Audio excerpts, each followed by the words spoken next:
Joe, what do you call a deaf gynecologist? What? A lip reader.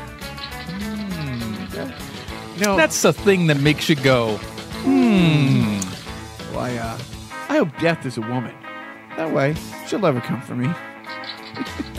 That's a That's good one. Joe, You could have been on the Alec Baldwin roast somehow. Hey, welcome to Carnival Personnel. This is Jacques.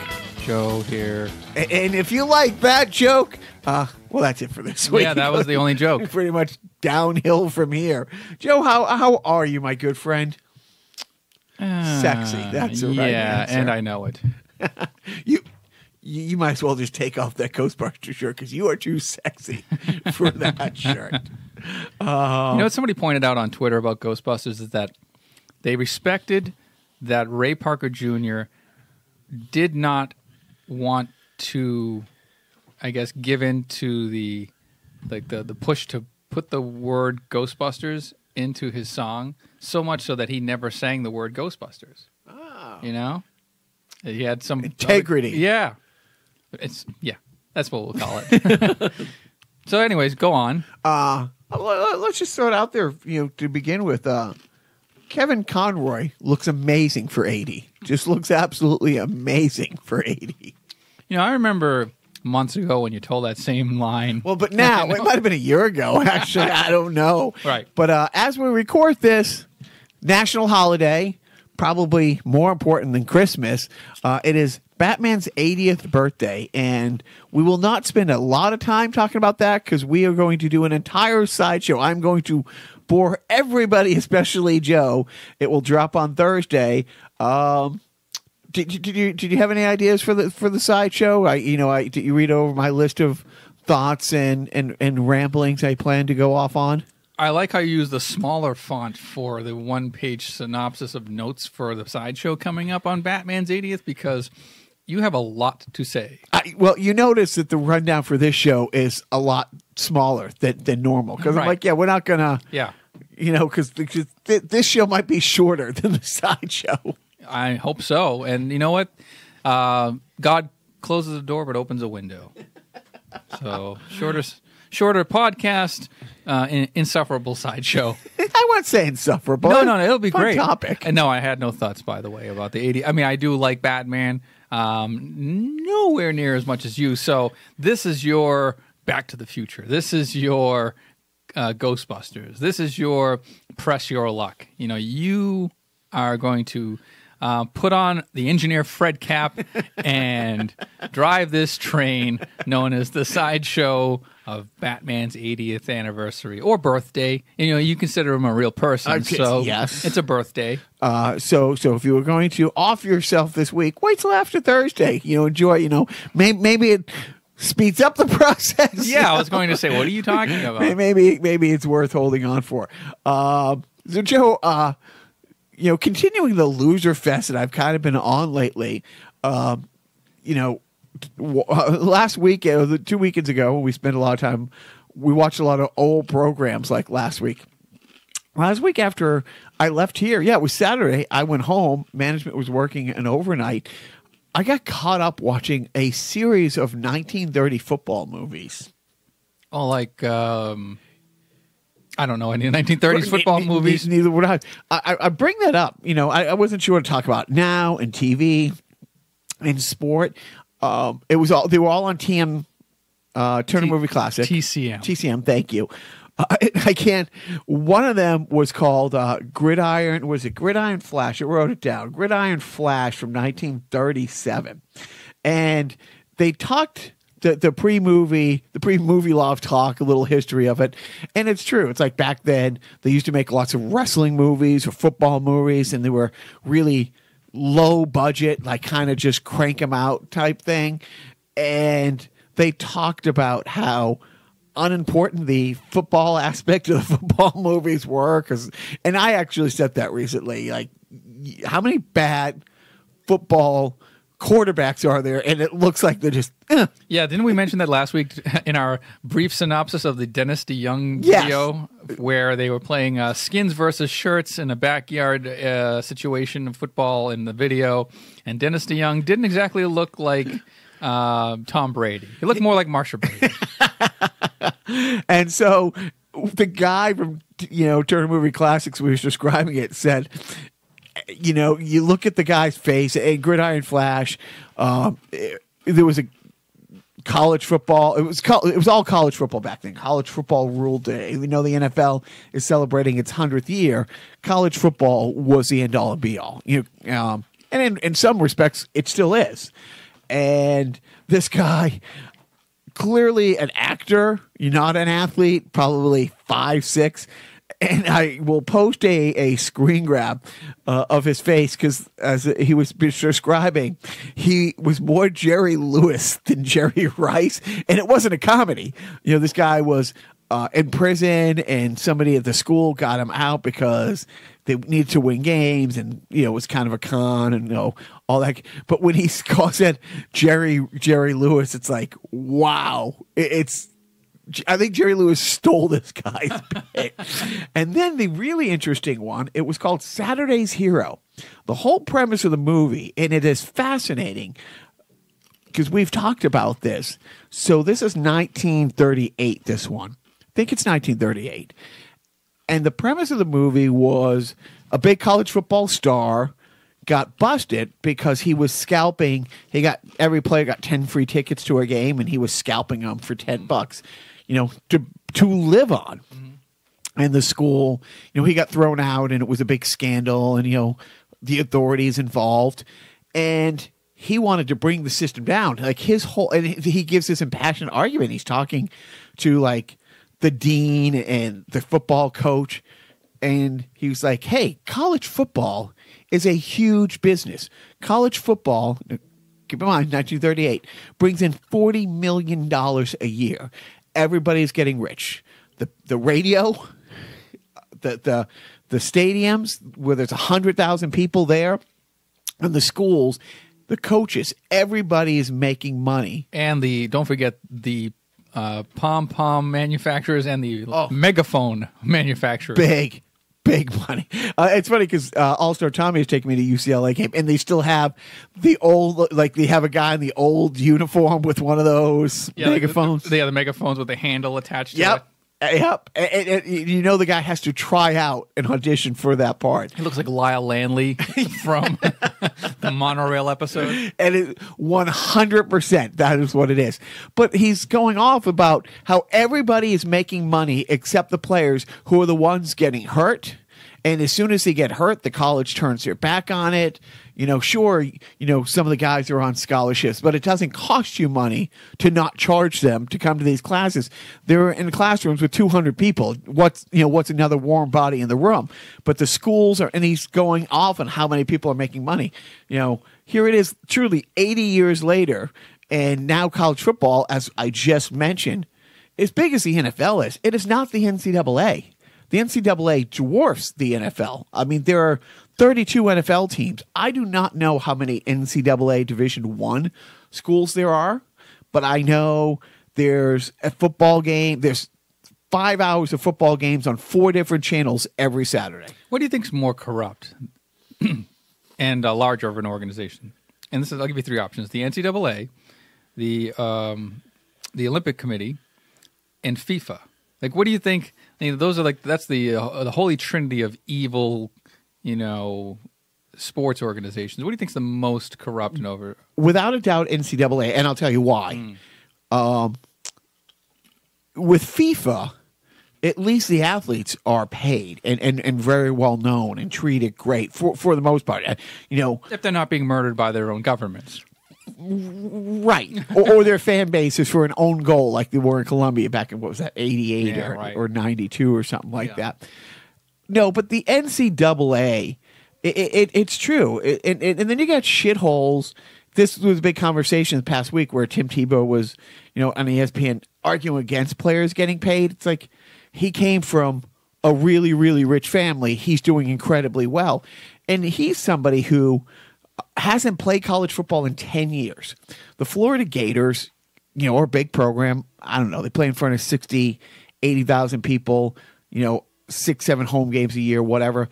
I guarantee you the Tim Tebow jersey sold at Gator games this year is the second, third highest sold one. It's like Bobby Orr is still a huge jersey. Larry Bird's a huge jersey.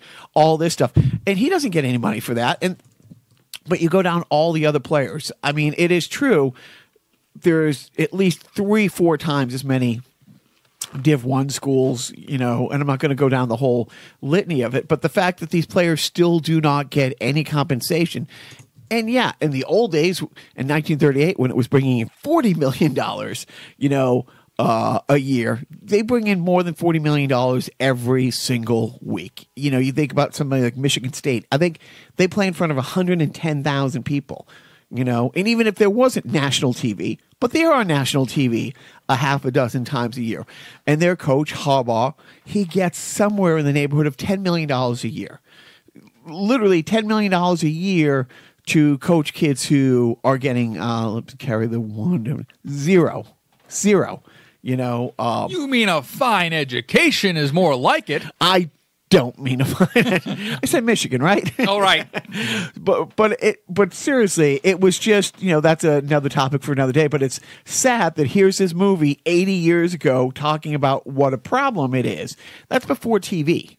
That's before, all of these things. That's before selling jerseys, selling players' jerseys, or EA Sports using your character and your number and you and games that you don't get paid for. That's before McFarlane toy lines and all of that kind of stuff. Yeah. Well, the more things change, the more evil stays the same. So, yeah, I mean, I honestly think FIFA and the U.S. Olympic, or not the U.S. Olympic. The OIC. Yeah. The Olympic. I think their heyday is over. And let me tell you why I think that. And I think FIFA as well. Like the last time that FIFA and the Olympics announced the city that it was going to be at, they announced 2 simultaneously for like 8 years in the future and then 12 years in the future, because they figured, if this country doesn't get this bid, they might pull out the next time, but we'll award them, because they know fewer and fewer cities and countries are applying because and again, I think this is one of those things where investigative reporting and the internet, I mean, and people do those different specials about Olympic cities and FIFA cities 2, 3, 10 years after they've been there. I mean, and it doesn't matter if it's Atlanta or if it's Brazil or wherever it is. You built these stadiums, you built these extra roads, you built these hotels. I've been talking about since we started this podcast what Qatar is spending to get ready for the World Cup in 2022, and the expectations after it. They truly believe that people are going to come there in droves, fall in love with it, and it's going to become this tourist destination. That is their whole thing. At the same time, the Middle East as a whole, is getting more and more uninhabitable because of climate change. It is crazy. It is expected, within like the next 50 years for temperatures, there to make it uninhabitable for people to live.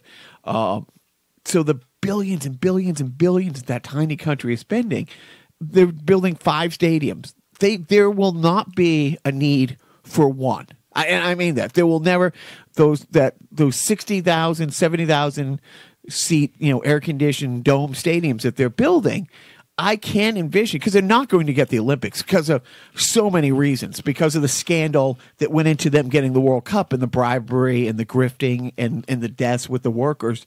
They are not going to get an Olympic. And if they do, it wouldn't be for another 12, 16, 20 years. So literally we're looking at, Yeah, like we need, because the Olympics want to work with more honorable countries like China and Russia, who don't have what? Good point. Very, very, very, very, very good point. But so fewer and fewer people are bidding. The NCAA. Let's stop talking about football altogether. Basketball, just women's basketball, and the TV money that women's college basketball. I mean, it's funny because I've worked a bit with the WNBA, and a friend of mine runs the Connecticut Suns. I actually think they're now the Mohegan Suns. I'm not really sure, but they play out of the Mohegan. Anyways, they're in the semifinals, and I actually might be dragged down to a game next week. They play in front of 5,000-6,000 people a game, which is great. Yeah. But it's not the same number. Well, some of these women who played at UConn, You know what right. I mean? Are playing. Yeah, they are. They played in front of tens of thousands. Correct. Yeah. And the TV numbers for the women's Final Four, versus, the WNBA. I mean, well, I'll just put it like this. The WNBA is sometimes on NBA TV, and it's on ESPN2. I will give you $20 right now, Joe. If without looking, you can tell me on your cable where NBA TV is. Right. I think I could find it. Can I list the channels in alphabetical order? Yeah. So that's so I would say the NCAA, because the Olympic Committee and FIFA, it's every 4 years they're raking people over the coal. I mean, yeah, they're corrupt organizations. Yep. But we're talking, tens of thousands of, collegiate athletes getting screwed over by the NCAA every day. And then the rules, and welcome for turning into sports broadcasting here. But, and we talked about this, a college coach goes, recruits somebody, says, Joe, come to our program. It's suited for your quarterback and blah, blah, blah. And we run an NFL offense and it's going to be great. And you're my guy and blah, blah, blah. And you'll be starting by your sophomore year, this, that, the other thing. The coach brings you in, whatever happens your first year, he's grooming you to take over the program. And then in the off season, he goes from making $10 million to making $12 million somewhere else, just walks out of the system. You can't follow him. You can't, and the next coach might come in and have a completely different program, go with a runoff, whatever. You can't get up and go to another school. You have to sit out for a year. You have to transfer to the school, go to that school for a year. It's called redshirting, and then you can play. So you have to give up a year of your life where this guy can just walk out and, well, 10 million is enough for me. I'm going to go make 12 million over there. And even though I made you all these promises, I can make more money. So I'm going to say the NCAA is the most corrupt. Tommy and Maynard, you're on the air. You were so waiting. Waiting. So, I wasn't listening at all to what you were saying the last 2 minutes. There was nothing I was saying important. So how did your boss take you striking yesterday? You were part of the climate strike, yes? I was, yeah. I got in my van and I drove. The air conditioner. Yeah, right.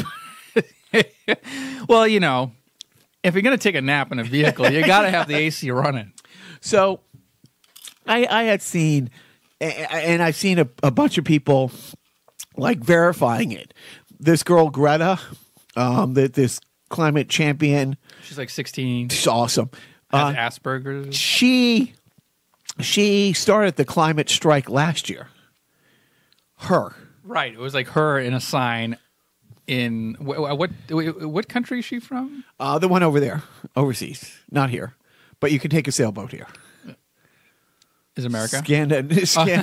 Scandi-European nation. You don't know. Ishki. Right. One of them white countries. Right, one of those nice countries. Yeah, not a shithole. Yeah, the preferred immigrant country. But it had a side-by-side. So last year it was her. This year, in the same place, there was over 100,000 people. And it is one of those things where truly every day seems to get worse than the last. And, it's always darkest before the dawn. It's fucking pretty dark right now. But you take the awfulness of Parkland and see the kids like, Emma Gonzalez and David Hogg and what they've done and what they continue to do. And then you got this girl, Greta. It does give you hope that, somebody out there is kicking the darkness, making it bleed daylight. So shines a good deed in a weary world. Greta Thunberg, by the way. I just looked it up. So, yeah. It's impressive. Yeah, she is a very impressive person. And I'm glad that there were millions of people around the world taking to the streets, making their voices heard, making their presence known, that they're not going to take climate change sitting down in their air-conditioned apartments. Stop it. Be nice. But hopefully that means something voting around the world, because this rise of nationalism and fascism isn't just here. Oh, God. It's crippling Europe. We might talk about this later in TV, because I just watched The Great Hack. Right, which you've asked me to watch. Which it's the Cambridge Analytica movie, essentially. and or as I like to call it, the Gentleman to Evil, the movie. Yeah. It's pretty bad. Long story short, Cambridge Analytica didn't start in the U.S. and Brexit. They were doing that type of stuff way back for almost like a decade. Basically, seeing what they could do to affect, change, not so much on like a geopolitical level, but it's more of like these are our services. We've stolen, all of this data, all these data points from social media, aka Facebook, and we know exactly how to persuade the undecideds, they called them. And so they would do this sort of, they would pitch these services to political groups around the world in like smaller third world countries or, developing countries. And basically testing grounds, I forget what the countries were or which countries they kind of started in.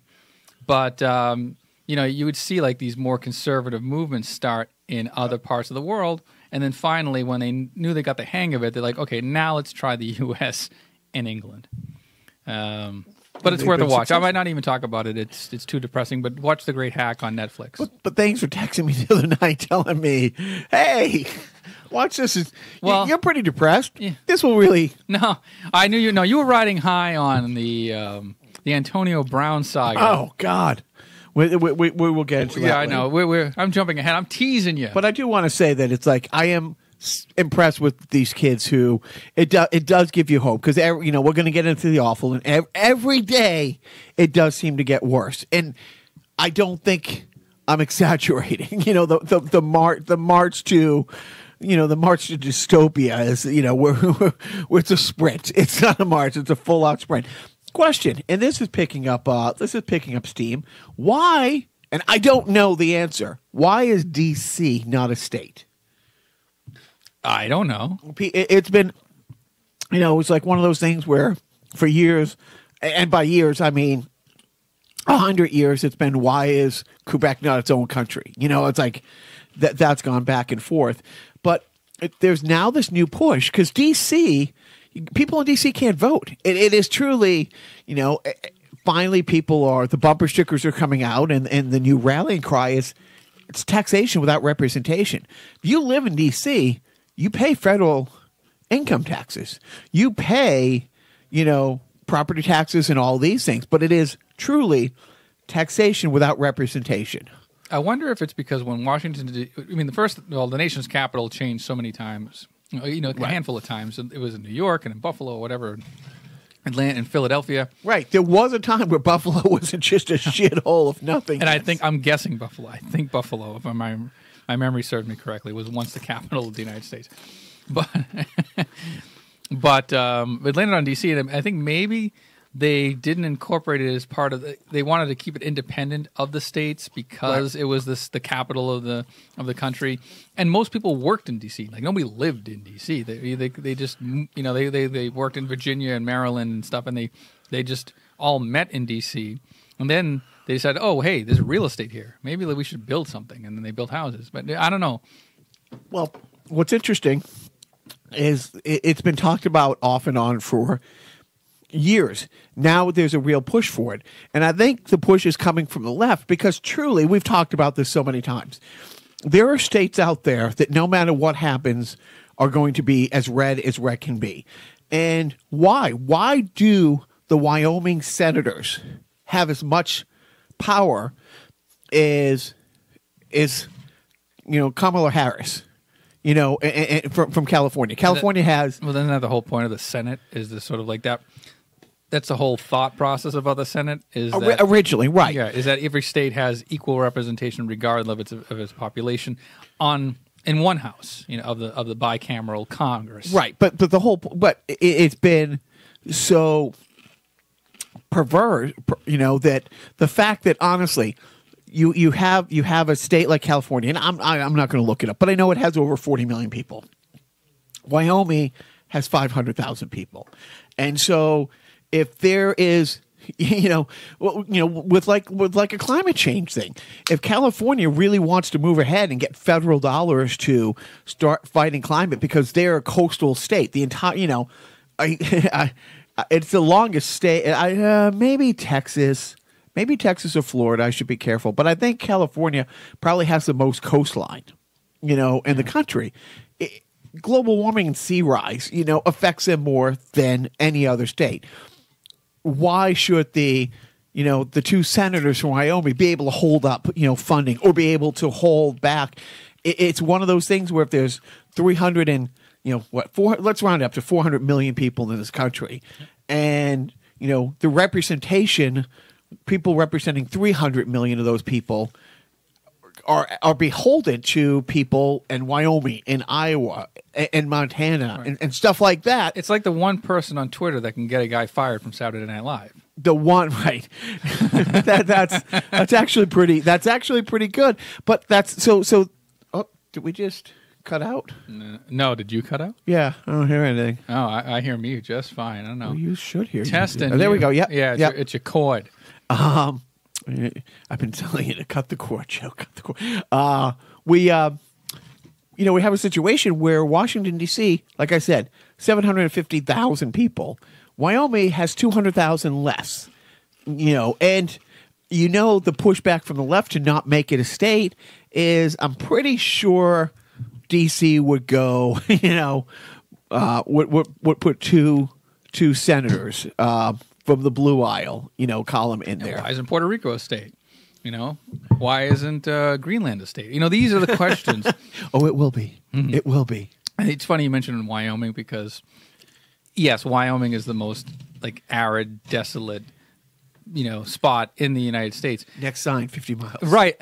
I keep thinking about, there was a joke on, of all things, Garfield and Friends when I was growing up. And they were doing some sort of, geography lesson or something like that. And they go, they mention Wyoming, which in Navajo means no state here. So it's funny. I think it's funny. Didn't get the laughs. He was too busy eating. I'm sorry. Here. This guy doesn't eat enough because he's too busy talking. Here, I'm the one munching down though. No, here's my first thought. There are literally, if there's 400 million people in this country, there's 300 million podcasts. This is the only one that references Garfield and Friends.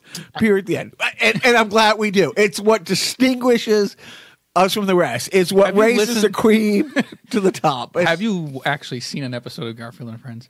Funny show. The best show. The best. Funny show. He really likes lasagna. Yeah. He really likes lasagna. He hates Mondays. Right. Hates. Who doesn't? I hate Mondays. That's when a podcast drops. But yeah, I mean, I'm really hoping that happens because, and of course they're going to push back because, it's DC is largely black and it's largely going to not be Republican. Let's see. An area of the United States that, can't have registered voters, technically. Where can we put all the undesirable people that if you're a racist white, a legislator or somebody, where would you want all the non-white people to be living? Where they can't vote. That's a thing that makes you go, So, maybe this is a good time to segue into this. So, this past February, each week, being Black History Month, we decided to do a little segment. Last year, we, talked about a different, African American comedian leader. It was a comedian that year. But this year we did our Blackface in History Month and did a different thing. Turns out we forgot one person. Who knew? Your thoughts on this week in Blackface History Month? You're talking about Justin Trudeau, the Prime Minister or President? Was he Prime Minister? Prime Minister of Canada. Crazy handsome. Yes. I mean, did you see the look, the thirsty look that Ivanka gave him? Yeah. That photo went around so virally. I thought that that they were sleeping with each other at some point. Seriously. Yeah, she basically blew him in a picture. Right. But yeah, so Justin Trudeau, it turns out, in 2001, had put on brownface to dress up as Aladdin for some party. And then, he came out, or it had come out. The photo circulated online. There is a color photo, I think. It's a color photo, right? The term is African American, Joe. Well, it's Canada, so no. And it's Arabic, so 2 for 0 for 2. Yeah, 0 for 2. But what I thought I saw a color photo of it, but then later I saw a much darker black and white photo of it, which made it look even blacker, a blackface. But anyway, so that circulates, and he apologizes. But then he's asked, now, are you certain that this is the only time that you would ever put on blackface publicly? And he goes, well, there is just one more thing. Okay, 2 more things. So what I didn't follow up on. In Canada, the election cycle isn't very long. It's only like a 4-month window. There's no honestly, whoever becomes the president, starts their re-election campaign about 15, 20 minutes after the inauguration. Mm-hmm. Same thing with Senate, same thing with Congress. That's why there should be more term limits, because people spend more time running. How about some political, how about some what do you call it? Some limits on when you can start campaigning. Right. And so that's what they have. So the thing is, it's only like a 4-month window. So this isn't going to blow over. You know what I mean? It's not. I listened to him, I forget where I was, but I caught the whole press conference live on the radio. He was very apologetic, said, literally didn't make excuses, didn't say it was this. He said all the things that you would want somebody to say, that he really didn't see what was wrong with it at the time, that he's become more woke and the society has become more woke. And we've talked about this. Jimmy Kimmel and stuff like that would always do Carl Malone, Saturday Night Live, Billy Crystal and stuff like that. And would always do it with black actors. You know what I mean? It's like Billy Crystal always was a Negro League baseball player, and whoever the black guy on Saturday Night Live at the time would be in, because he's done a couple of these skits. I think there was a year where Billy Crystal was the black guy on Saturday Night Live. And so, it was, and I've talked about this. I've done a skit, a similar, where honestly, it's just, I thought what I wrote was a great skit. I still think it's a great skit. A Siamese twin, one was black, one was white. One, that the head was, one where the head was white, one was black, and it is. It's like, what was the name of that character? Mel. One brother was Mel, and the other one was Otto. So together, Otto Mel. Mel Otto. Oh yes. So it was Mel Otto. The black guy, one of the skits, the white part of the body was pissed because he didn't make the basketball team, but his brother did. And my favorite one is... Which one liked watermelon? It's, that's racist, Joe. Just because the black guy could dance and the white guy couldn't. I don't like where this is going. No, but I'm just saying. Well, that's the thing. It's at the time. It's like all these other shows did it. I didn't see anything huge wrong. I didn't. And now I'm like, yeah, I should have probably put out more ads for black actors to play that role. And so it's one of those things where Justin Trudeau comes out and he's like, times have changed. And I can see I've worked really hard to support people who have been marginalized. I've hurt the people I've spent my entire political career trying to help the most. And I can see how this would really hurt. And I'm truly sorry. But he didn't apologize it away or make excuses for it. He said, it was wrong. I was wrong. And the press kept pressing him. And they're like, well, the first thing came out and you apologized. And then 2 more came out and now you're apologizing. And is this it or is something else? And he honestly said, he goes, I remembered, 2 of those times. It wasn't until I saw the other picture. I'm like, oh my God, I forgot that party at that time. Management had pointed out she completely buys it from him. The problem is, if there's a problem, he was 29. So he was older, it wasn't a college thing or it wasn't a high school thing. And I get it. It's like, look, if you want to go as a mermaid to a party. If you want to go as a black character, you can be Samuel L. Jackson from. You could be. I was going to say, hey, I think I know why you. By the way, I'm going to defend you here. Please. I know why you thought it was okay to dress up in, I guess, deep purple face to play an African American character on television. You grew up about the same time as me, but a couple of years in difference in the Be Like Mike era of Michael Jordan. Be Like Mike. I think you took the message a little too literally. You are truly my Rudy Giuliani. You will explain away, right, to your heart's content. Of course, I asked him to investigate Joe Biden, only doing more damage in the apology for me. But yeah, it's so it's interesting how it will pan out, and if I hope it goes away, because let's stop it already. Let's stop this now. We all know that look. We know that there are good people who are doing righteous things, who are doing the work for the common good in government, that people on the opposition, or even people who have no stake in the game, are going to want to take them down because they are, in a position of power, and also people want to be held to some sort of this reverse retroactive standard, right? It's like you talked about.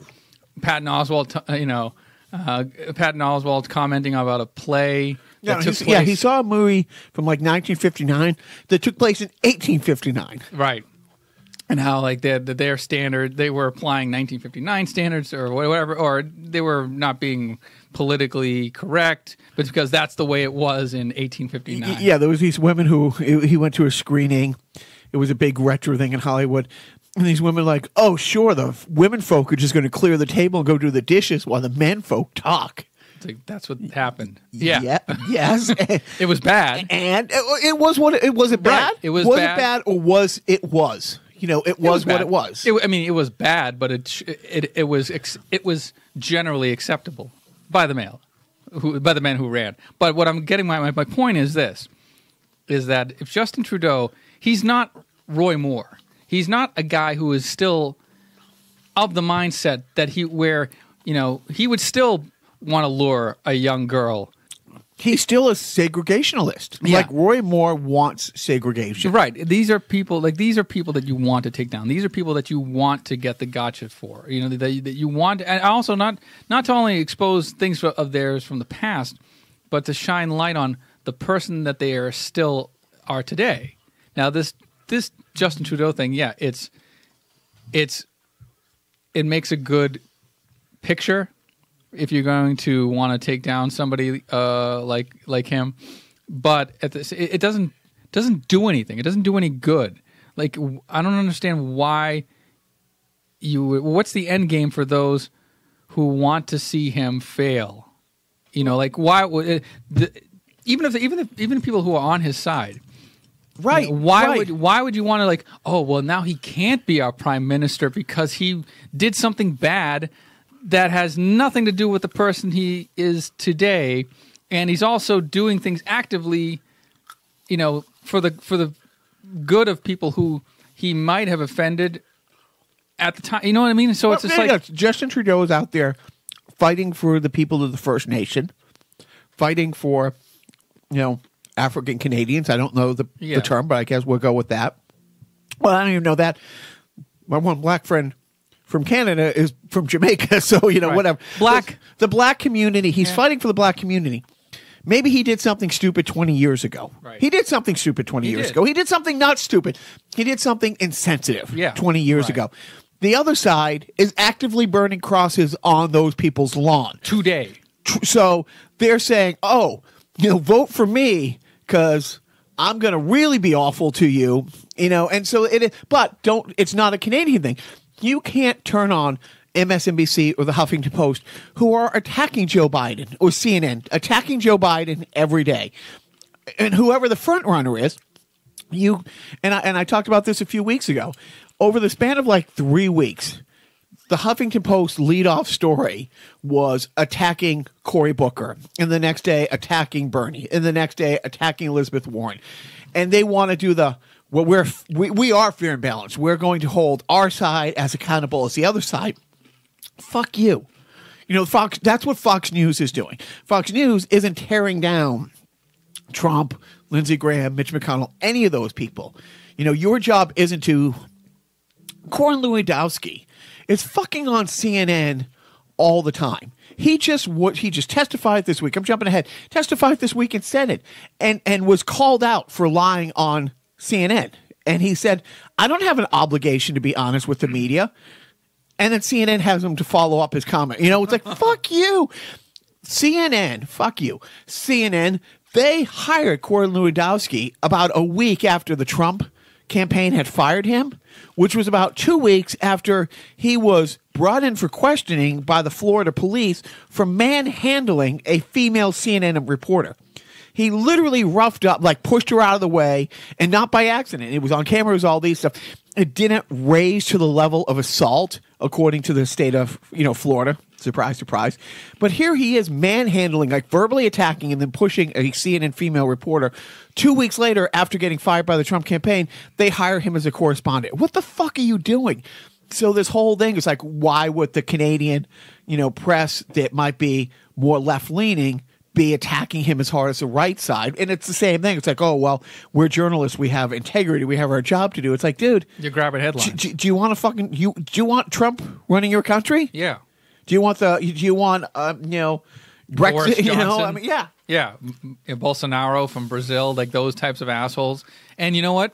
Probably, yeah, there might be some, you got to consider the sources of these things. Well, without a doubt. And Canada is. So if you read CBC News, because I go to that sometimes, you listen to CBC Radio, I have a lot of Canadian friends. It's a lot more conservative than most people think. If they didn't have the healthcare system that they have for the last 50, 60 years, they couldn't get it put in today. They would have the same pushback that we are having now. It's just so inwoven 4 or 5 generations in, you couldn't possibly take it away now. But believe me, like the right here is trying to take away Medicare and Medicaid and, cut back on the social safety nets. They're trying to chip away at different things in Canada as well. But it wouldn't be in place today if it wasn't, and seriously, a lot of my Canadian friends who are here because of that reason. You don't see a lot of guys who finished their career with the LA Kings moving back, after you don't. I mean, it's if they can stay, they do. But yeah, so that was that. What else? So we talked a little bit about the Rudy Giuliani thing. So the worst part of the story isn't really Giuliani. That is the funny, awful part of the story. But the fact that a whistleblower isn't coming out months later, filed a grievance right away. And the oversight committee, the attorney general, said, yeah, this is really bad. And now it's being blocked from Congress, which the inspector general. Yeah.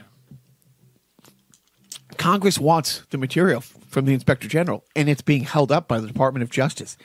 It is in the Constitution. And literally, I remember seeing all these Republicans who always brag about having a laminated Constitution on them that they can always refer to. You zoom into it, it's only the Second Amendment. Another ground rule double by Joe. Pretty fucking awesome. But literally, when I say they shit on the Constitution every single day except the Second Amendment, it's 100% true. It is, the Emoluments Clause, you go down the list. But Congress, 100%, not only has a right to this information, they have an obligation for this information. They're not investigating these things, just because he's an awful person and they hate him. They are legally obligated. This is what their fucking job is. The Department of Justice, truly, we have no more, the executive branch, the Supreme Court, and the Senate, and the Justice Department, it's all one unit. They are a crime syndicate whose wholly job is to protect Trump, period, the end. There is nothing else the Department of Justice does, that the Senate does, that the Supreme Court does, it is 100% run to protect this imbecile. So it came out that, and we had talked about that on the show, that the Congress that allocates where money goes, allocated money to go to the Ukraine. And it never went. And Trump wouldn't send the money. He vetoed just wouldn't send it, just wouldn't authorize sending it. It was a bipartisan thing that passed. It wasn't sending. And people were like, what the fuck? It was voted on. That's our job. Send them the fucking money. Right. And now it turns out that, yes, he was using it as leverage to get them to be part of his political crime syndicate. Yeah. And we were also talking about the part of the whistleblower thing was that Trump apparently, when speaking to the president of Ukraine, asked him to see if he could do anything to investigate Joe Biden's son. Was it Bo? No, not Bo. No, Bo's the one that died. Bo died. But 8 times he asked. Right, because he had worked, I guess, during Biden's vice presidency. His son had worked for a Ukraine-owned company or something like that. But yeah, there's a weird, wild stuff happening out there. But Rudy Giuliani goes on national TV, and he's had his fucking meltdown moments. But yeah, they're called national TV appearances. In 30 seconds, he screams at Chris Cuomo that, of course, he didn't do this. Only after fair being fair. Only after he denied saying that the president asked Joe Biden, or that he asked the Ukraine to investigate Joe Biden. So he denied it, and then Chris Cuomo pushed him on it, and he said, well, "Yeah, I asked him. We asked him to do that, to investigate Joe Biden." Of course, I did. Yeah, right. And I don't know. I don't understand how he's not arrested on the spot. You just admitted to treason. Yeah. You just admitted to treason. Well, kid, I own the police. Yeah. That's Biff from Back to the Future. So it's awful. Last week, you corrected me. It was last week, the week before, during one of the debates, how ABC ran an ad of AOC, face being burnt and behind him with this awfulness. And you're like, no, that wasn't ABC. It was a Sinclair network. It was just one or a few stations on that. It wasn't ABC per se. I semi-retracted my fuck you, ABC, but I can't. They have Dances with the Stars. And this whole normalization of Sean Spicer, who the biggest no. I mean, Huckleberry Sanders, she it was like, we will never have a worse spokesperson than Sean Spicer. Hold my bag of Kentucky Fried Chicken, sis. Yeah, Senator Sanders. I was going to say hold my beer, but right, yeah, Sarah Huckabee Sanders, tremendous woman, and so he's on Dancing with the Stars, and fuck, every time I went to Twitter and I saw this one clip with him wearing this bright lime green suit and stuff, it's like, why are you normalizing? Why is he? I mean, it's honestly, I cannot believe these words. I'd rather see a Kardashian, somebody famous for being famous, some piece of shit who's just famous for being an awful person. He's famous for truly lying to the fucking country's face and being a big piece of shit. Well, that's ABC appealing to the conservative base. Not base, but conservative viewers. And that sort of also ties into the SNL hiring of Shane Gillis, who was just fired, not even, before even, stepping into the writer's room. He was fired because they found out that Shane Gillis had said some, pretty shitty things about Asians and stuff on a podcast.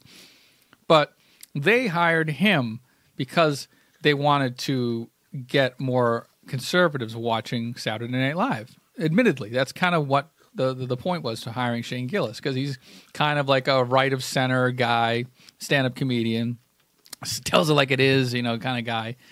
And yeah, there is an audience for that. And I listen to some of those people on satellite radio tangentially, like the Jim Norton's kind of thing. Jim Norton's a little right of center of that, but you know what I mean? Shane Gillis is probably even further right than that. But getting back to the Sean Spicer booking, they've done that for years, ABC's Dancing with the Stars, because, yeah, they get, the gay one. They get the the hot model. They get they're filling in all the blanks. They get the conservative, but the thing about the conservative person is that inherently the conservative person they get is despised by most of the rest of the country because of what they've done to achieve that fame. Like Tucker Carlson was on Dancing with the Stars. Tom DeLay was on Dancing with the Stars. They had like these. Maybe it was Bristol Palin, I think, on Dancing with the Stars. Do you know what I mean? So there's always going to be the flaming piece of shit. The flaming piece of shit, because inherently, if you're a conservative and you're famous for being a conservative, you're a flaming piece of shit. But for some reason, Dancing with the Stars and ABC want that number. It's a numbers game. It's a fucking business. And that's their way of saying, well, we're not playing favorites. We're not a totally liberal thing. We'll hire Roseanne Barr until she says some wacky fucked up thing. They had Tim Allen on. Like Last Man Standing was his show that came on recently. But like they've always had their toe in the conservative waters because there's an audience there. Like, they're not stupid. They're not going to just say, well, we don't want that kind of audience. They don't want overt white supremacy. And yeah, Sean Spicer. He's as close as you get. Sean Spicer, I mean, honestly, if you look back at what he said and how he lied to the people, yes, despicable. But it almost paled in comparison to what, like you said, Sarah Huckabee Sanders did. And I don't know. It's yeah. I mean, you can say fuck you ABC, but they also own I don't know. I don't know how far you want to take it with ABC being accountable for putting on conservative people. No, I know they're. Giant. I mean, fuck. I mean, you can say fuck you NFL. You can say fuck you Disney every day. You can say You can say fuck you. I mean, there's so many things you can say fuck you about. But yeah, just focus on how much I hate him. Right, exactly. How about this? How about I start watching the show? Fuck you, Dancing with the Stars. Thank you. Well, I'm going to start watching, just so I can stop watching the show because he's on it. Is that because I've never watched the show? Right. Well, back in the old days, do you know what Dancing with the Stars replaced? I don't. Monday Night Football. Oh, wow, that's right. That's when it bumped over to ESPN. Mm-hmm. Holy shit! Yeah, well, because they got the male audience on Monday Night Football. Got the female audience on Dancing with the Stars. So I didn't. The non-sports audience. My last thing of awful this week. I didn't even tell you this. I don't know what's going to happen, Joe, but it looks like the President of the United States has just taken. I'll say I'm not really supposed to talk about this, but it's just taken $50,000 to $75,000 out of my pocket. Yeah. The event that I've been working on every day for the last 6+ months, this event in Saudi, everybody wants to pull out. Nobody wants to go over there now because we're sending troops. It was so hard to get people to go. It's 3 weeks from this past Thursday that I'm supposed to be on a plane going over. And yeah. So this time it's personal. It literally, I mean, his hitting all the alarms and doing all this stuff and saying we're going to send troops and saying we're sending, on one hand, he's holding up military aid to the Ukraine because they're trying to defend themselves against Putin, who wrongfully, who annexed, Crimea, which is why he got booted out of the G8 now. And it's like, and that was a big thing. Like in the last year, he bragged about all these weapons we were going to be selling Saudi Arabia. And then Congress said, no, you're not. And then he said, yeah, I'm going to do it anyways. And the sale moved forward. If we're selling them all these weapons, why are we now sending people over there? Why are we now sending, military aid to Saudi Arabia, the richest nation in the world? They own us. You know what I mean? Why are we sending aid to them? Either way. Because they own us. I answered my own question there. I answered my question before I asked it. Either way, yeah, literally takes my... So, right after this show... Why don't they pick their own cotton? I mean, they're right there. Right there. Why do they need our help?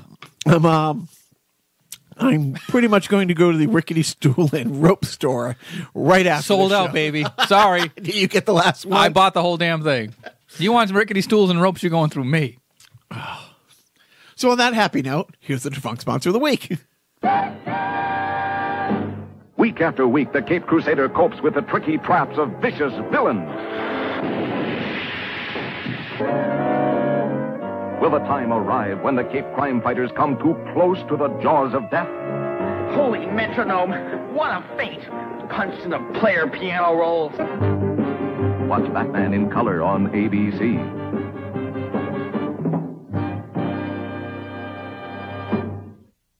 All right, back into sport, or back to sport, or choose sport. We've already talked about... Gotta get back to sport! I'm enjoying. No one told you. No, that was my sting. So, you want to talk more about 1930 football movies, or do you want to talk about the 11 days of awfulness that was the Antonio Brown saga and Patriot land? First of all, let's recap last week's, or I'm sorry, 2 weeks ago, week 2 of the Patriots versus what used to be the Miami Dolphins. Wow. We mock, or I mock, and I don't get it. Like, we talked about the NCAA already. Every year, all of these big schools, Oklahoma, Michigan State, they always play 1 or 2 games against a team they're going to win by 40 points. And you're like, why the fuck play the game? Literally, why play the game? Why embarrass that other team that bad? So the Patriots 2 weeks ago, they were favored by 19.5 going into Miami. And they more than doubled that point spread. Miami week 1 lost 59-10. 59-10 to the Ravens. Week 2, they lost by a lesser margin of that. They only gave up 43 points, so 16 points better on defense, but 0 points on the scoreboard. 0.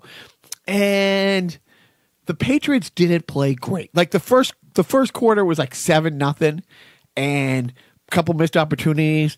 The Patriot kicking woes continued a little bit with a missed field goal, a 48-yarder, so it's not a give me, but 2 missed extra points. So it could have been worse. But then this past Sunday, they played the Jets at home, and it's the first time in NFL history Dallas went into Miami a 20-point favorite, and the Jets come to New England, a 20-point underdog. That I think it's maybe only second or third time in NFL history that 2 teams were underdog by 20 points. And it's like college now, where teams, the haves and have-nots. There are 5 or 6 great teams in the NFL. There are 5 or 6 pretty okay teams in the NFL. And then there are maybe 15 teams in the NFL that truly save the travel costs. Like, why? Miami is tanking, and they're tanking on purpose. Why even bother to fucking play the games? And it's got to just be discouraging because, they've been outscored at home their first 3 games by about 140 points, and so the Jets, starting quarterback gets mono because of Bill Belichick. We talked about that a great deal. And then last week in their Monday night game, they lose their second string quarterback. So the Jets came into, and we're saying this 2 days, we're saying this 23 hours before kickoff or 22 hours before kickoff. I'm assuming that the Patriots covered the 21-point spread. Now, they had Antonio Brown when the point spread came out, and it was 22-point spread. It's dropped to 21. And let's talk about Antonio Brown, please. So Antonio Brown, I was pretty clear I didn't want him. He's a shitty person. Great receiver, yes, but there's a reason the Steelers said, "Yeah, fuck you." It's like you're the best receiver in football. We'd rather lose without you than win with you. Goodbye. Goes to Oakland, and then the whole Patriot myth about him coming here and them turning him around, and within 24 hours, all these allegations came out, and we talked about them, and I think I was pretty clear. Don't play him. You don't need him in Miami. Like, use the week to say he's not up to speed, doesn't know the playbook yet, and not in a bad way. It's like he's only had 2 practices. You didn't need him. You never needed him on the field to win that game. He caught 4 passes for 60 yards and a touchdown pass. Great. But you forced him the ball. He was 4 for 8. You didn't need him. And of course, within the next 4 or 5 days, more allegations from more people, but his own bullshit of inappropriate texting things that the team had to tell him to pull down a couple times. That little lawsuit from the doctor who he farted in the doctor's face. But that is one of those things where Antonio Brown instantly put out a tweet exchange between them after that, where he apologized. The doctor was like, "Oh, it was funny. It's no big deal." Blah blah blah. Just pay me. He didn't get paid. He did. He's suing him for not paying. So when he added, he farted in my face, which he literally did. He's a shitty person. Yeah, and it doesn't help that the videotape is. Well, that he put out there. Yeah. He Instagrammed it thinking it was hilarious. Right. But then but every day, so he has a picture of himself in the background, a collage of different newspaper articles, and he's like, ignore the noise, and it's him in front of it. And it was like, Antonio Brown does this, Antonio Brown does that. But it's like rape allegations. It's like, really, if you want to put your negative press in there that you show that you're blocking out the noise, warts and all, maybe don't put that Rape. headline. Yeah. But at least he tagged the Patriots in it. And so, the Patriots, within seconds, somebody said, yeah, fucking pull that down. Of course, there's no pulling things down once you put it on Instagram or Twitter. And then, he had tweeted something else out that the team's like, yeah, that's kind of, no, don't do that. They wouldn't let him talk to the press. In Miami, same thing. He was out of the locker room. The post-game celebration, he wasn't part of it. They got him right off the field. Maybe he showered somewhere else, but they even took his nameplate down to get him out so he wouldn't have to face the media. And then every fucking day in the 11 days he was with the Patriots, every day something else came out. And do you play him? Do you believe him? Do you verify it? It's a civil suit? Do you sit him because of that? Or does it cause a bad precedent? And as we said, you got the get out of Antonio freaking Crowd by saying he just got here. He's not ready. He's going to be next week. It's going to be great. But he only practiced twice. There was no reason to put him in.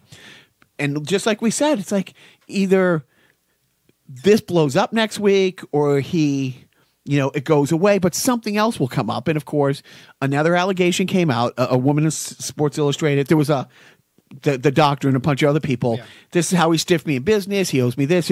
And one painter described something. She's not suing him. She's not filing charges. She's like, this happened, and I walked away from doing this job because of this. Is who he is. And he texts his lawyer and two of his boys. She's on the text chain. Yeah. He doesn't say anything to her, but it's like, she's broke, she's jacked up, she has all these kids. We should investigate her and find out what dirt she has out there. It's like, Donald Trump's a real piece of shit. No, this is Antonio Brown. Yes. Okay. But you're not. I see what you're saying is very similar. Right. Intimidation, witness tampering, and that woman's lawyer takes the text messages, calls the NFL and says. And to the NFL's credit, they're like, this is serious. Thank you for sending this. We're going to investigate this instantly. And they did. And it was an old phone. It's not his current phone number, but it's another phone. And basically he said, yeah, that's mine. And so nobody knows exactly what happened on Friday, but on Thursday after practice, they let him address the media. They 4 questions from his locker. Answered all of the Patriot locker room talk. The Patriot, answer questions without questions. Like, what do you think about these rape allegations? Thank you for asking me that question. It's important, but right now we're focusing on the Jets. Yeah. So, and then on Friday, Bill Belichick has to have his press conference before practice. Tom Brady has his press conference before practice. He practices, and then they cut him after practice. And it was it the 5:00 news dump? Yeah. Or was it they talked to him after practice and said, hey, you can't do this stuff. And does he say, fuck that, I can do it. I'm defending myself. I have to protect. Whatever. Did the conversation go sideways? And then they say, fuck it, you're just done. Now here's the worst part as a Patriot fan. We have that on our record. That is part of our resume. That is part of our legacy. It was only 11 days. It's not going to be the biggest stain we have. It blows over in a few weeks. But He played a game for us. He caught a touchdown pass. He is on the list of 73 people who caught touchdown passes for Brady. He will get a Super Bowl ring. He is eligible. Is he? I think you have to play or be on the roster for a certain amount of time. Okay. I think like the guy, and like again, they took the drunk driving guy from Arizona, Floyd, a couple years ago, and he played like 6 or 7 games or 5 or 6 games, and he got a ring. He didn't play in the Super Bowl, but he got a ring. Yeah, there are pieces of shit who got a ring. But that one game that he played, he did play. You know, he might end his career as a Patriot. You know, that one game will live on. It's fucking awful. I mean, Tom Brady having him stay at his house and Instagramming it out and really welcoming him in and, you know, all that stuff. And Bill really wanted him. And it's just an embarrassment. There was never going to be an upside. Now, yes, there was a picture last week that went around and it showed the Patriots went with one play with 5 wide receivers, and it's fucking scary. I mean, it is scary. It was Josh Gordon on one side, Brown on the other, you know, Dobson, you know, who's great, you know, Jules and James White. 5 lined up. It was like Bird, McHale, Magic. Yes, yeah. It's like 5 absolute awesome targets. I meant to say, and I know, and he had somebody like photoshopped a goat's head on Brady's body, and you're like, 19-0 is you can have this conversation now. You still can have the conversation. It's less likely. It's more 14-2, 13-3. You're going to play KFC. You're going to play KC most likely in the AFC finals. And honestly, it's one of those things. It's like, yeah, I said it on this. It's like, yes, I want 19-0. Yes, I want a 7th ring. I don't know if I want it with him. And I'm glad that that's been taken off. And as a Pats fan, even though he played one game, he counts $4 million against the salary cap this year. Fun fact. $5 million against the cap next year. Oh. Like he cost that one game cost $9 million. And we said it from day one. What are the odds that him and Gibbs and Gordon finish the season? So anyways, that's Patriot Talk. Thank you for tuning in. Yeah. You know, but I did want to talk a couple of Eli Manning. So he's been benched after the first 2 games, and he went 0-2. His career's over. He won't waive his no trade clause. He says he's not happy, but he's going to be a great backup. He's going to be supportive to the team and do what he can and be ready if he has to go in. He ends his career if this is at 116-116. And people are like, if he retired last year, he plus 500, you know, barely over 500. And it's funny, I'm not even going to mention his name, but one of the Patriot Brady haters went on the national talk shows, and people will put him on. I don't know why they put him on, talking about how Eli is better. And in one big game, because Eli beat him twice. Eli did beat him twice. I have to say that. And it hates me to say it. Eli was a Super Bowl MVP 2 times. One time he scored 21 points. One time he scored 17 points. He scored 17 points. The Giants defense held, at the time, the highest scoring offense in the history of football to 14. But you can't give the MVP trophy to 12 people on defense. You can't give it to the defensive coordinator. You can't give it to Tom Coughlin. Tom Coughlin beat the Patriots. Their defense beat the Patriots.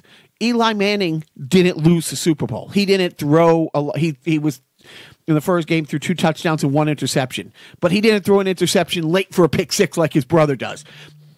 Eli had 2 great Super Bowls. He had 2 good Super Bowls. Great Super Bowl, I'll say it. 2 great runs.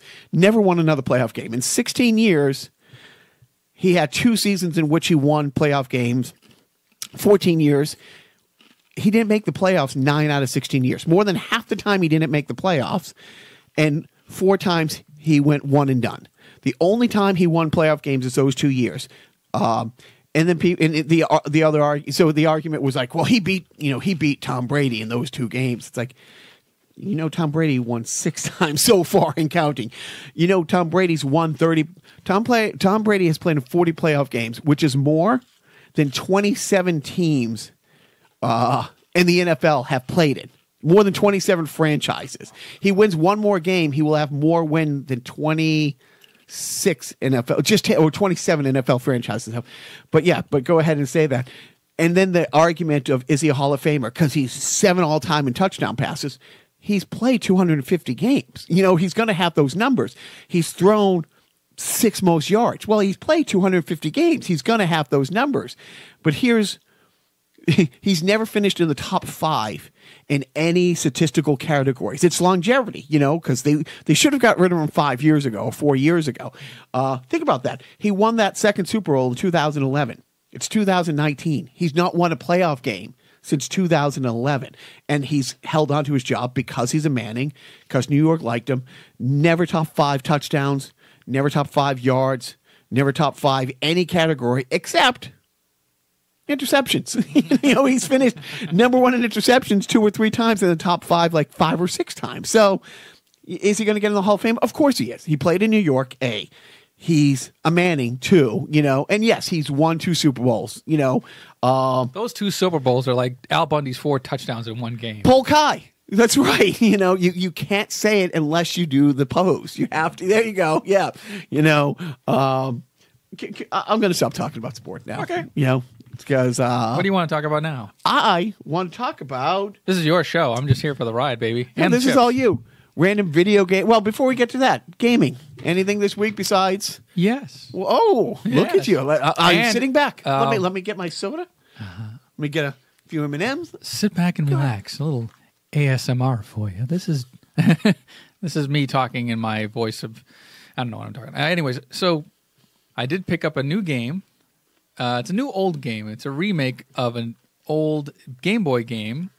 It's a favorite among Nintendo fans, and it's a game called The Legend of Zelda: Link's Awakening. They put it out for the Switch. It's a game that was well loved. It changed things about Zelda that it introduced things to Zelda that hadn't been introduced before, like characters and stuff. It's a game that takes place in sort of a dream world instead of like Hyrule, which is the land in which Link and Zelda reside. This is like an island that Link lands on after being, knocked unconscious on a ship one day, and he awakes on this island. Long story short, fun game. Kids nowadays get to play a revised version. This is like built from the ground up, like it's modern graphics. It's essentially the same layout and gameplay as the original Game Boy game, but it's just updated graphics and sounds and music and all that. So I'm playing that, and I'm boring you. And how much was it? It was $60, but I paid $30 because I used my Best Buy rewards. Isn't that exciting? It is. It is indeed. Now let's talk about preparing for my taxes next year. Another exciting topic. You know what? You could probably write off all your game playing because of the podcast. Yes. Think about it. Have you thought about it? I have not. Think about it now. No. Are you thinking about it? No. All right. I'm not thinking. I'm just telling you. I don't like to think. It hurts. Hurts to think. Another day, another almost PS4 purchase. Little guy's birthday was the other day. Broke down and have finally got him a headset with some very stringent rules for using the headset. Which he instantly broke. So he lost the headset. So he got to play the rare time he got to play during the week on his birthday. And that was Thursday. Played. The system kept crashing, but only when he was playing Fortnite. And then I went down on Friday, and I'm like, fine, I'll look at it. And it was stuck in safe mode. And I have to watch a YouTube video of how to get it out. And it's like, here's one place to, when you boot it up the certain way to get the secret screen to come up with like the you hold down buttons or something. Right. And there's like, well, here's 6 different options. Try these 4 first before going to DEFCON 5. And we had to go to DEFCON 5, and it was like factory reinstall. Wipes everything out. And I tried everything. I downloaded the new update on a flash drive, but it wouldn't read it. You have the weirdest luck with PlayStations, man. Or you're just beating them to death. Well, that's what it is. I mean, they get moved upstairs, downstairs, take them on trips. Yeah. He gets in trouble, and I unplug it, and I hide it for a week. You know what I mean? It gets locked away. You shouldn't put it in the freezer, though. No, you probably should. It's actually good to put, that was one of the old things with, hard drives. You would put them in freezers. Yeah, that's I am a fucking idiot. Go on. But So I did everything. Luckily, and I was like, in my head, I'm like, this is kind of good. The only game I played in a while is back to Resident Evil 5, and I can't for a fourth time go through the whole thing and build up. Wait a second, didn't you have a PlayStation Plus account, right? I do. So luckily, all of your save files came in the cloud, and I didn't know that. Because when it booted up, it's like, fun fact. I don't know. What am I? You tell me. What am I paying for the Plus? Like $25 or? No, it's like 60. I pay like 60 a year or something. Like so that's what it is. So I'm paying that. Yeah, I'm only using 1% of the cloud. So when I saw that, I'm like, oh, that means there's nothing there. Yeah. So luckily, all of his Fortnite stuff was there, and all of my Resident Evil 5. I don't know if everything else is because I don't play anything. And I've really cut back to almost nothing. This whole having a life of working, and the boys doing 5 sports now and 8 different directions all at the same time have kind of kiboshed on that. But like all they used to call that living. They used to call it living. My job now is, like every parent with active kids, like just full-time Ubering them from point A to point Z. Luckily, nothing matches at the same time, so it's getting in a car with both of them, driving 20 miles in one direction, dropping one off, driving 30 miles in the opposite direction, dropping the other one off, speeding back to get the first one, speeding back to get the second one, and then taking them over here. You can save a lot of gas by making one of them walk. Or just going to the fire station and dropping them. I mean, do honestly, they make bassinets that big? Yeah, no. I've thought of it. Because I'm not a good person, and it's like, and then this past week, the oldest one started water polo. Fucking, we live in Massachusetts, and this is where we're gonna lived in California for 21 years.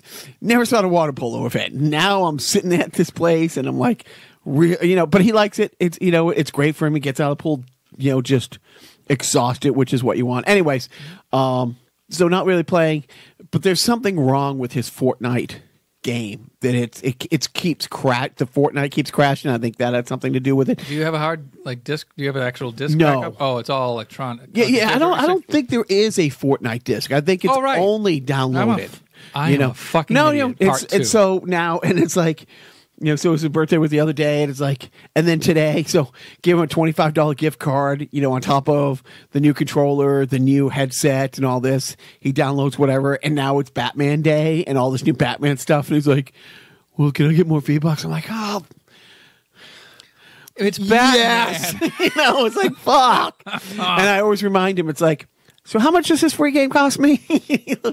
So back to taking them to the fire station and dropping them off. They no questions asked, I have called UCLA Medical Center where they were both born before, and I'm like, I've lost the receipt, but what is your return policy? Side thing that just popped into my head. So I also saw a trailer for a new game that came out on the Nintendo Switch. It's a digital download called Untitled Goose Game. And it's a game where you play as a goose, and your sole purpose is to fuck with people. Like, you're a goose, and you're walking around, and there's like a kid, like a 10-year-old kid or something, like holding a toy airplane. And as the goose, you want the toy airplane. So you have to tug on his shoelace so that it becomes untied, so that he bends down to tie it and puts down the airplane, and you take the airplane. And then he chases after you, and then he falls down on his face and his glasses fall off. So then you take his glasses. What is this on? What on Nintendo platform? Switch. And it's called Untitled Goose Game. And it looks fucking silly and awesome. And I'm like, I don't know how much money that they're going to take out of my wallet, but here, I won't miss it. No. So I might be downloading that as well. I might be playing a Switch game. So, but I'm a goose and I'm fucking with people. It would only be better if you could play as the Affleck duck. Like that. That I would. Yes, exactly. Oh, OG Affleck duck.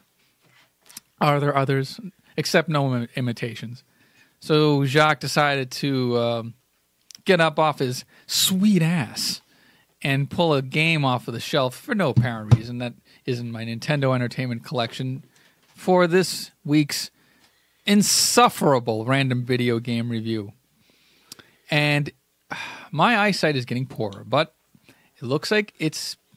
If I'm a betting man, I'm betting that this is an M game. No, isn't it an M game?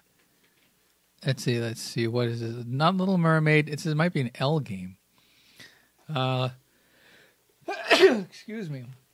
I'm gonna say it's not Little Mermaid, and it's not Lunar Pool.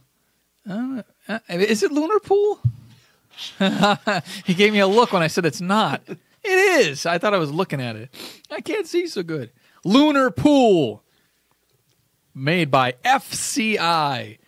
It's like pool, but on the moon, man. I played this game, I think, a little bit. It's, I guess, a very decent pool game.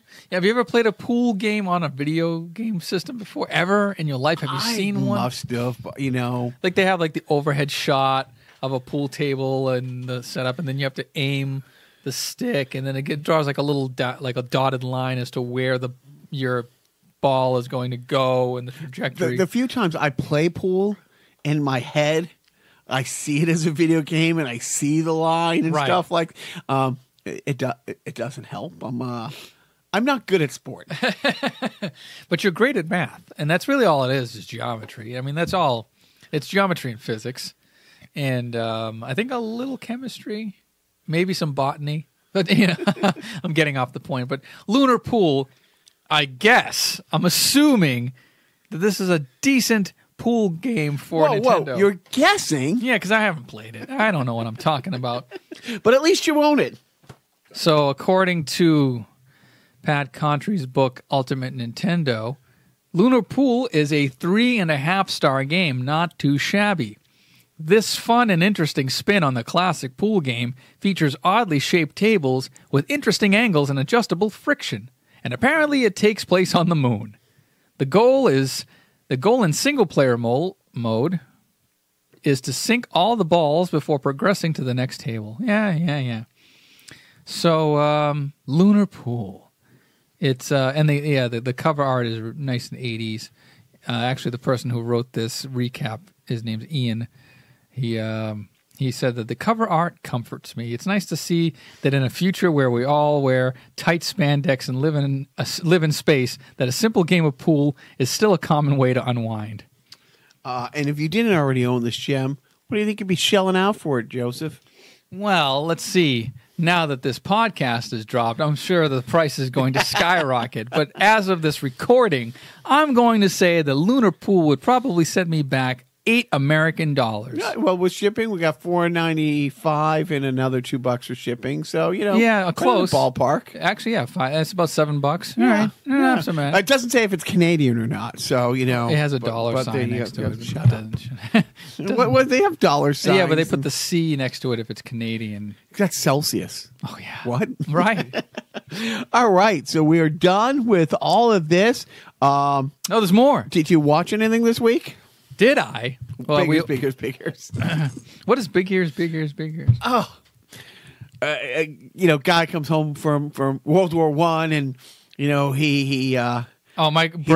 loses an eye, and they have they don't have glass eyes at a time, so they have a fake wooden eye in there, and there's a big dance, and he's really shy, and this pretty girl keeps looking at him, and his buddies keep saying, go dance with her. Oh, no, I can't, blah, blah, blah. And, he goes, well, what if she makes one of my eyes? It's like, well, she's not perfect, and she kind of is, but they're like, look at hers are big.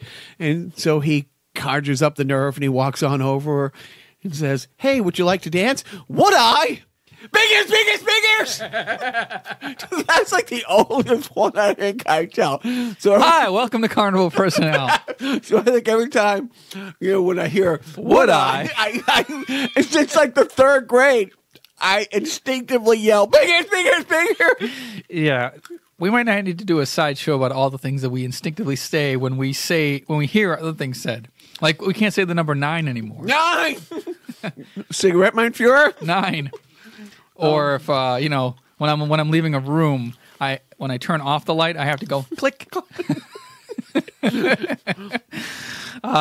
Anyway, So what am I watching? What have you watched? Well, I watched The Great Hack, the depressing documentary on Netflix, but it's worth a watch. I was telling you before the podcast that last weekend I sat down with my 19-year-old son, and we watched two classics: Caddyshack, and B, Superbad.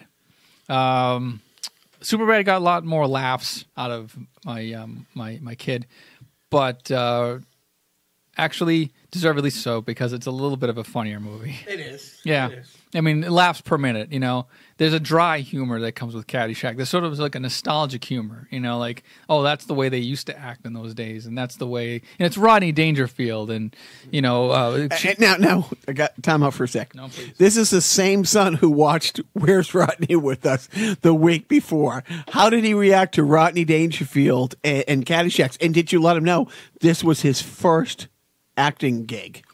I think I did. I think I mentioned that he thought he was bombing on the set, because after every take he would do his routine and he'd be like, "Oh, I'm getting killed out there." He thought he was going to get fired. No, he thought he was going to get fired because nobody was laughing at his jokes, and Howard Ramis had to pull him aside and say, "Rodney, it's kind of gauche to laugh on a set during filming, but no, don't worry, the jokes are funny."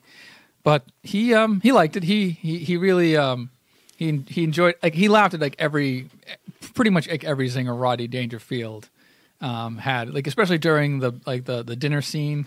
It must have been something before electricity. Right. Do you want to give me your top 20 lines from Caddyshack? No, and again, anytime, inflectively, it's one of those things. Anytime somebody says, "Oh, you have a pool at your house," I'm like, "Yep, pool, pond. Pond's good for you, the nice fresh spring water." Totally improvised scene. All right, we've talked about it before, but I'm obligated to talk about it again.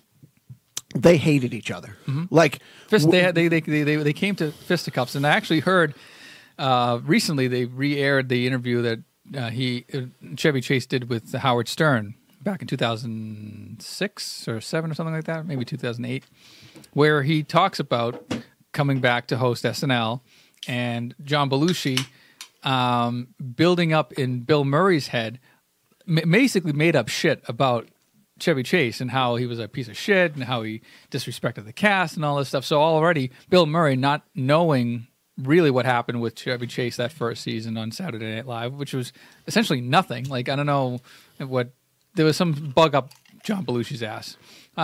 Or it was coke. I forget what was up his ass. But so when Chevy Chase came back to host later in, I think it was 79. Season 2. Yeah. Was it season 2? I think so. Wow, it was really right after. So Chase was on the first season, not on the second. Yes. And Murray replaced him. Right. But according to the story, it was like 78 or 79. Okay. And yeah, they before air in the dressing room, they had, come to blows, essentially. Words were said. And yeah, but then fast forward another year, they're cast simultaneously in Caddyshack, and they realized that they didn't have a scene together because maybe by design or whatever. 100%, because if you go back and it's on YouTube or wherever you find your fine SNL clips, when Chevy Chase comes out to do the monologue, he has a goose egg on his forehead where Bill Murray punched him.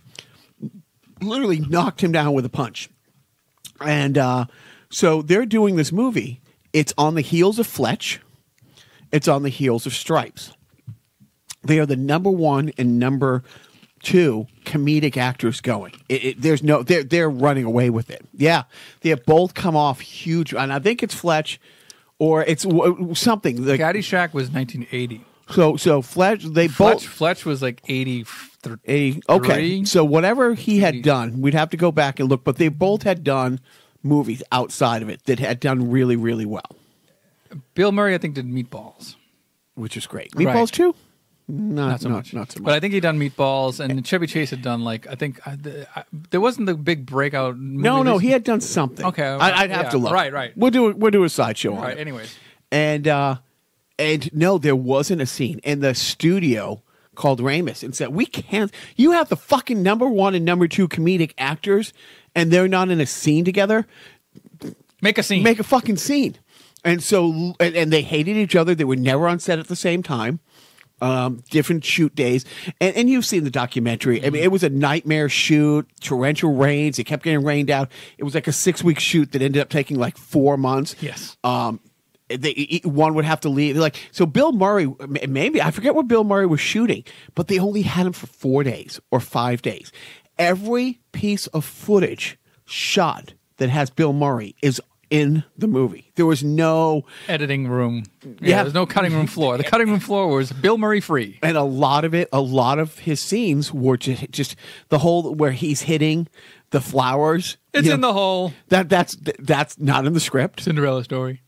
And so they're like, well, fuck it. We have to have a scene. And that scene is great. It's a quintessential scene. It's almost a career-defining scene between the two of them.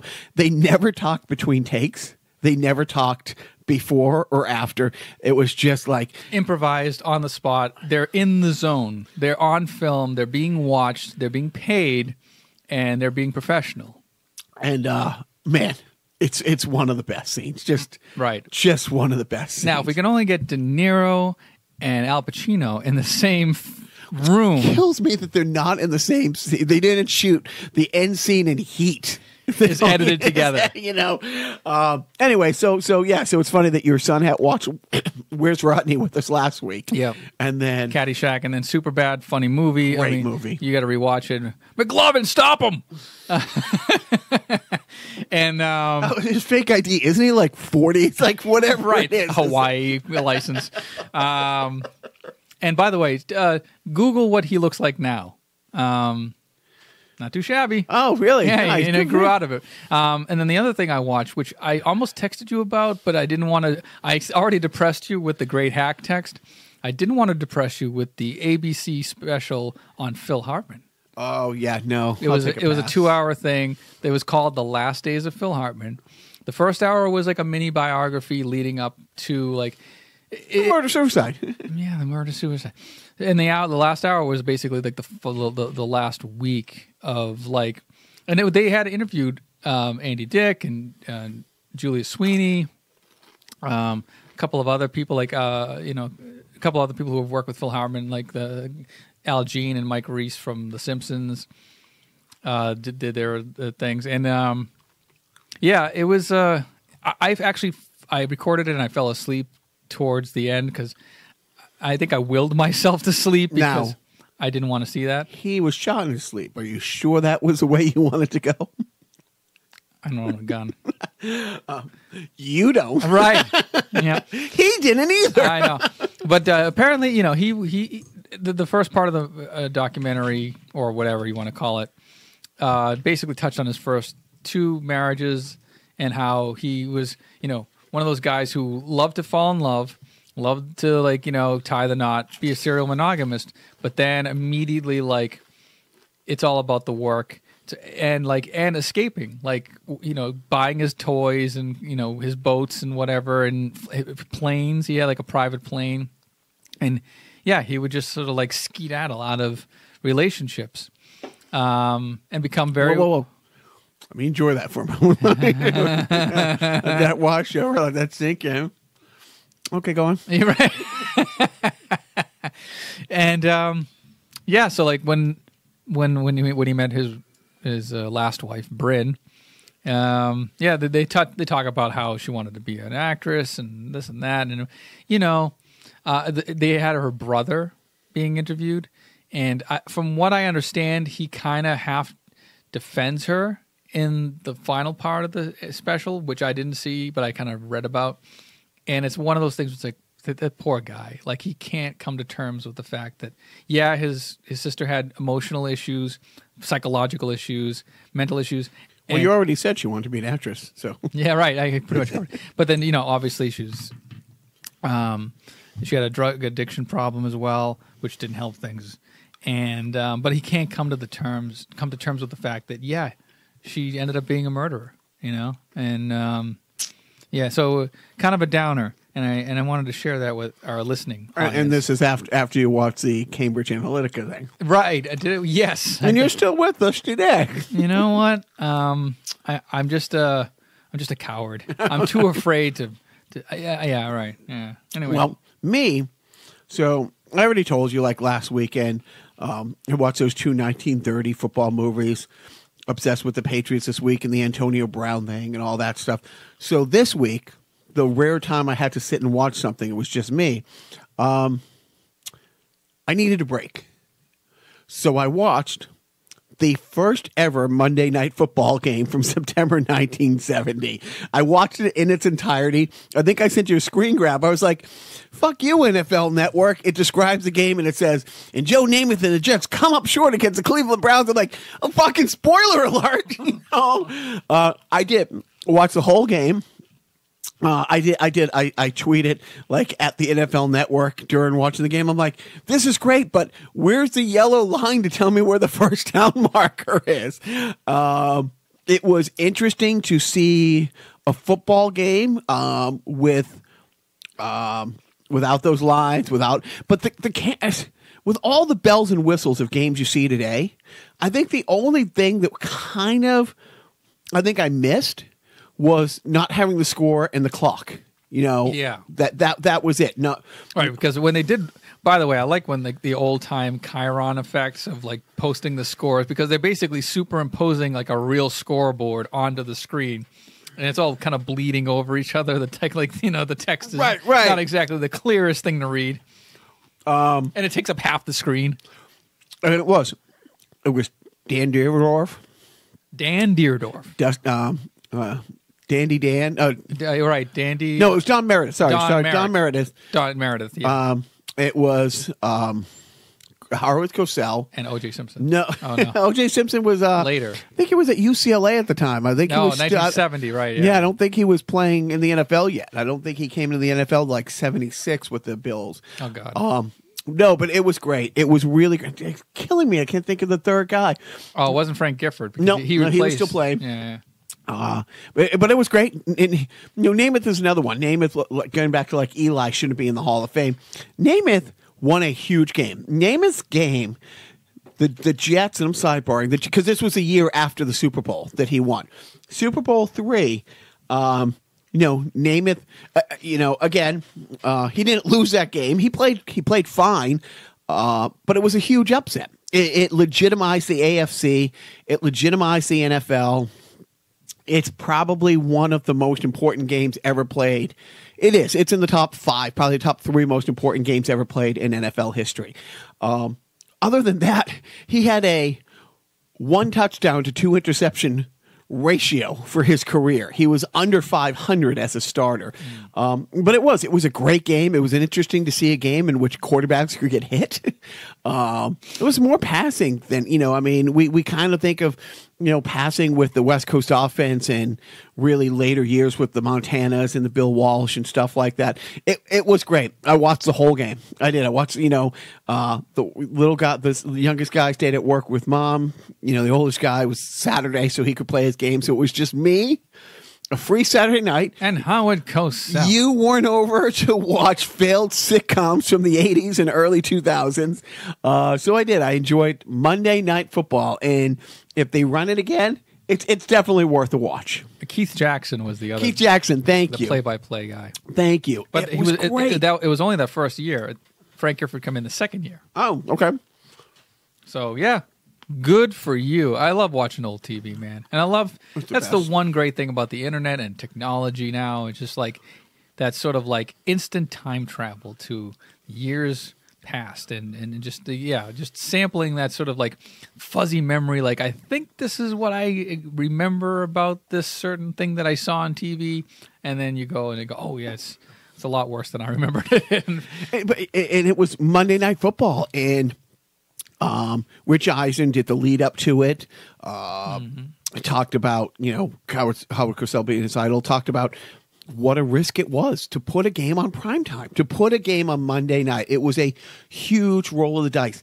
And it unarguably went on to be one of the biggest TV shows for the next 40 plus years. I mean, Monday Night Football has the last decade been eclipsed by Sunday Night Football, which is why we already talked. ABC moved it to ESPN.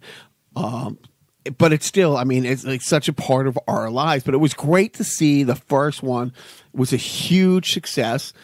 It was great. I do. It's on the NFL Network. They rerun the same thing sometimes. And it's probably on demand too. Yeah, highly recommend watching it start to finish. All right, or the Phil Hartman special. Either way. No.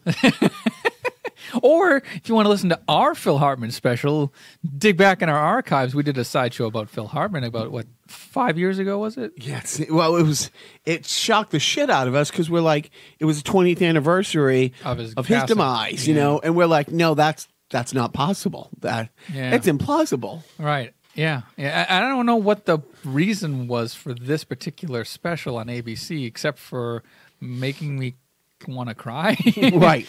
Because it wasn't like the 20th anniversary. It was like the 21 plus year. I don't know. So anyway, your parenting tip, other than watching classic comedy films with your oldest son, what would your parenting tip be? I could tell you, but I'd rather you read my book, Parenting Tips for Parents Who Need Tips. Just a tip? Yes. Okay. But, since you're giving away all your gold for free, why stop now? What's your parenting tip for this week? Kids' birthdays are special. Like our birthday, it's like I could not have worked harder to play down and not let anybody do anything for my 50th birthday. Thank you for obliging. And but with the kids, it's important to make them feel special on their birthday. It's also important to guilt them into knowing how much you spent on them and constantly remind them when they ask for something else how much you just spent on them the day before for their birthday. Maybe carry all receipts with you just to verify. So if they think you're just pulling numbers out of random, hand them the GameStop receipt. Hand them the Target receipt. Hand them whatever you have. Make sure that they know they're spoiled and ungrateful for what they have, and they're awful people for asking for more. Another bowl! That's my parenting tip of the week. Well, you're also shortchanging them. They got to put things in perspective. They have to see your bank account dwindling, and right. Show them the monthly bank statements. Show them. If you have a pay stub, show them. Here's what I make a week, and here's what you spend a week. And if you do pie chart and how that relates to them sucking your soul and will to live away, right? Might be, helpful in some way. Okay, let's be creative here. That's good. That's good. I like it. So that's it. We will talk next week. We will. We will. No, I'm sorry. We will talk this Thursday. Because today is the 80th anniversary of Batman. Friday was. Friday was last Friday. Thank you, Joseph. Saturday. Wait, God damn it! What day were we? When you're 80, the whole week, the whole month is your birthday. I know, right? Why limit it to just one day? So, if you want to know who my favorite Batman are, and my favorite Batman movies, and my favorite Batman villains, and what I love about Batman, tune in for the 4-hour special. I mean, I don't think the Constitution has this much wordage than the breakdown of this sideshow. So anyways, thanks for listening. Carnival Podcast on social media. Who gives a shit, right? I don't know. Opti Grabber. Who cares? Me. Yeah. Nobody cares. I do. I know. But you're nobody. But is there anyone listening who doesn't already know? No, right. I was going to say, if you want to give feedback to the show, just text Jacques. Like you normally do. Am I right, All-Star Tommy? Am I right, Biff? Am I right? Who am I missing out on? John. John, yeah, John. Yeah. Our wives. Oh, Jacques, don't forget...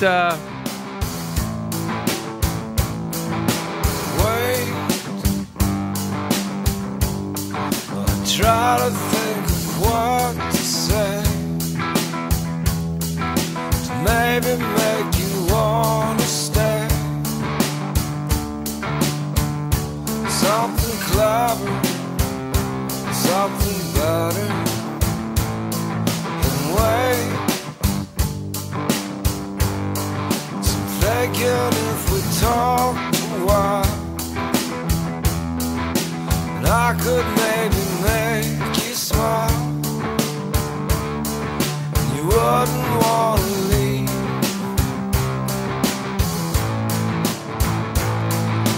Wait, 'cause I can't believe we're lying here. I never thought I'd be this near, so close to everything I dream. Wait, there's part of me that's terrified. It's drowning in your perfect eyes. I know someday you'll look away.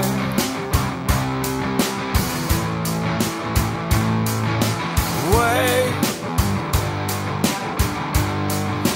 it isn't like you think it is. You've only heard one side of this. There's so much more you ought to know before you go. Wait, well, I try to think of what to say to make you turn around and stay.